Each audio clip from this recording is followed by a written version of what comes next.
So చూస్తున్నాం కదా, party ఫిరాయింపు ఎమ్మెల్యేలకు సంబంధించి నిన్న సీఎం రేవంత్ మీటింగ్ జరిగింది. వాళ్ళకి ధైర్యం చెప్పే ప్రయత్నం చేశారు. బై ఎలక్షన్ దాకా వెళ్ళదు, వెళ్ళిన హైకోర్టు ఉంటుంది, అంటే స్పీకర్ నిర్ణయం తీసుకున్న హైకోర్టు, సుప్రీంకోర్టు మళ్ళీ 1 year అవుతుంది. ఈ 1 year లోగా మనం పార్టీ మీ నియోజకవర్గాల్లో అభివృద్ధి పనులు చేద్దాం అని వాళ్ళకి ధైర్యం చెప్పే ప్రయత్నం చేశారు. చూద్దాం ఏం జరుగుతుంది. మనమైతే జీ తెలుగు న్యూస్ తరపున ఈ పార్టీ ఫిరాయింపులు ఇక్కడితో ఆగిపోవాలి. నువ్వు తప్పు చేసావా, నేను తప్పు చేశానా, ముందు బీఆర్ఎస్ చేసిందా, కాంగ్రెస్ తప్పు చేసిందా, ఎక్కడో దగ్గర స్టాప్ జరగాలి. ఇంతకుముందు బీఆర్ఎస్ తప్పు చేసింది, అది శ్రీనివాస్ గౌడ్ గారు స్వయంగా చెప్పారు. 2014లో 2007లో రాజశేఖర రెడ్డి టైంలో తప్పు జరిగింది, అప్పుడు స్పీకర్ సురేష్ రెడ్డి ఉన్నప్పుడు. ఆ తర్వాత అక్కడ చంద్రబాబు నాయుడు హయాంలో ఆంధ్రప్రదేశ్లో తప్పు జరిగింది, జగన్ హయాంలో తప్పు జరిగింది. కానీ ఎక్కడో దగ్గర దీనికి ఫుల్ స్టాప్ పడాలి. ఫుల్ స్టాప్ పడాలంటే ఇప్పుడే ఫుల్ స్టాప్ పడాలి. పార్టీ ఫిరాయించాలంటే మళ్ళీ బై ఎలక్షన్ వస్తుంది అని భయం రావాలి. ఈ భయాలు 2007 నుంచి స్టార్ట్ అయినాయి. ఈ దొంగ లెక్కలన్నీ కూడా నేను స్పీకర్ దగ్గర టైం పాస్ చేయొచ్చాను. ఇదే కేసీఆర్ ఇప్పుడు వీళ్ళను ఫిరాయించి ఎమ్మెల్యేలు జాయిన్ చేసుకున్న కేసీఆర్ 2000 సంవత్సరంలో చంద్రబాబు నాయుడు వ్యతిరేకంగా తెలంగాణ కోసం రాజీనామా చేశాడు కదా, సిద్దిపేటలో రాజీనామా చేసి గెలిచాడు కదా, అప్పుడు హీరో అన్నారు కదా కేసీఆర్ను.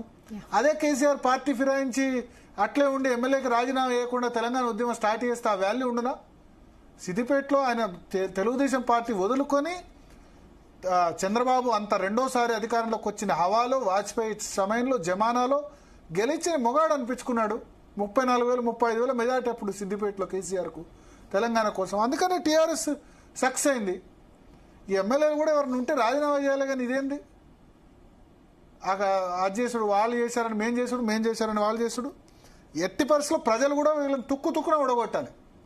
ఎక్కడెక్కడైతే ఎవరెవరైతే పార్టీ ఫిరాయించారో డిపాజిట్ రాకుండా చేస్తే ఇంకోసారి బుద్ధి వస్తుంది ఏ రాజకీయ నాయకుడికైనా. క్లియర్. ఎందుకంటే గెలిచిన తెల్లారి జాయిన్ అవ్వడం అంటే అభివృద్ధి, అంటే నియోజకవర్గం అభివృద్ధి అంటే గెలిస్తేనే అభివృద్ధి చేస్తారు, అధికార పార్టీలో ఉంటేనే అభివృద్ధి జరుగుద్దా? ఈ రేవంత్ రెడ్డి ఇంతకుముందు ఉరిదీవాలే అని చెప్పాడు. ఉరిదీసావా, ఏం చేసావు? ఉరిదీవాక ఇంట్లో కూర్చొని అది చేస్తున్నావు. ఇక అంతకుముందు ఇప్పుడు శ్రీనివాస్ గౌడ్ అంటే ఒప్పుకుంటున్నారు, కానీ బీఆర్ఎస్ నేతలు వాళ్ళు ఏదో మేము రాజ్యాంగబద్ధంగా చేసాం. ఏం రాజ్యాంగబద్ధంగా చేసాం? అందరూ ఒకటేసారి వచ్చి జాయిన్ అయినారా? విలీనం నైతికత ఎక్కడ పోతుంది? అందుకనే వాళ్ళు ఓడిపోవడానికి ఇది కూడా కారణం. 89 మంది గెలిచినా ఇంకో 14 మందిని జాయిన్ చేద్దామంటే, ప్రతిపక్షమే లేకుండా చేద్దామంటే మిమ్మల్ని తీసుకొచ్చి ప్రతిపక్షంలో కూర్చోబెట్టారు. పార్లమెంట్లో 0 చేశారు బీఆర్ఎస్ను. రావాలి, బీఆర్ఎస్ కూడా బుద్ధి రావాలి. పార్లమెంట్లో 0 మంది ఎంపీలు ఇచ్చారు. ఇట్లా జాయిన్ చేసుకున్నందుకు ప్రజలు పార్లమెంట్లో. ఇప్పుడు లోక్సభలో రిప్రజెంటేషన్ లేదు. అంటే ఎంతటి వాడికైనా, ఇట్లా తప్పు చేసిన వాడికైనా జరగాలి. ఇప్పుడు కేసీఆర్ ఆయన నిజంగా సిద్దిపేటలో ఆ రోజు గెలిచాడు కదా, అదే ఫాలో కమ్మని చెప్పేది ఉండే. ఆయన రెండోసారి తీసుకొని 88 మంది గెలిచిన తర్వాత కూడా సరే మొదటి టర్ము తప్పే, కానీ అప్పుడు చంద్రబాబు నాయుడు తెలంగాణ రాష్ట్రాన్ని ఇబ్బంది పెడుతున్నాడు, లేకపోతే ఇక్కడ పార్టీని గెలిచాలని చూస్తున్నాడు, గవర్నమెంట్ ఉంటుందో పోతుందో అనే డౌట్ వచ్చింది కాబట్టి కొంత పబ్లిక్ కూడా యాక్సెప్ట్ చేశారు. ఓటుకు నోటు అవన్నీ కలిసిన తర్వాత సెకండ్ టైం ఏమవసరం? తప్పు చేశారు, తప్పు చేసినందుకే శిక్షించారు. ఇకనైనా బీఆర్ఎస్ బుద్ధి తెచ్చుకోవాలి. నెక్స్ట్ అధికారంలోకి మీరు ఎప్పుడు ఫ్యూచర్లో ఎప్పుడు వచ్చినా ఇటువంటి పనులు చేయకూడదు. ఎగ్జాక్ట్లీ. అక్కడ ఆ ప్రతిపక్షాలు ఉన్న రేవంత్ రెడ్డి ఉరిదీస్తా అని చెప్పి వాళ్ళకు నిన్న కాఫీలు, కప్పులు, టీలు ఇంటికి పిలిపించి మాట్లాడుతున్నారు. అంటే రాజకీయ నాయకులు అంటేనే, వ్యవస్థ అంటేనే ఈ విధంగా అవుతుంది.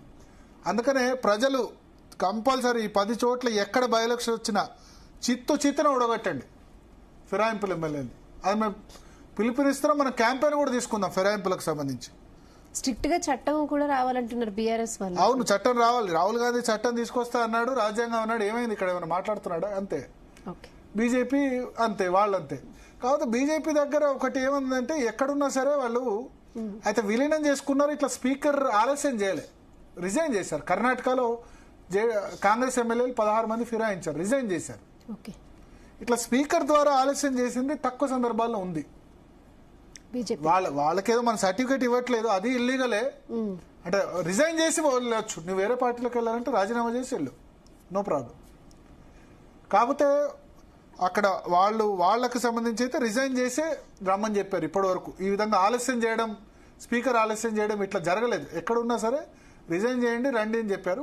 విలీనం చేసుకున్నారు. తెలుగుదేశం శాసనసభ పక్షాన్ని బీజేపీలో విలీనం చేసుకున్నారు. అది కూడా తప్పే, ఓకే. కానీ రాజ్యాంగబద్ధంగా ఉందని చెప్పి బీఆర్ఎస్ విలీనం చేసుకున్నప్పుడు అందరూ ఒకటేసారి జరగాల, విడతల వారుగా జరిగినారు. అది తేడా. ఆ చర్య తీసుకున్న పోచారం శ్రీనివాసరెడ్డి ఇవాళ పోయి అక్కడ కూర్చున్నాడు. 70 సంవత్సరాల వయసులో ఆయనకు అవసరం అయింది. రాజకీయ జీవితంలో మచ్చ కదా.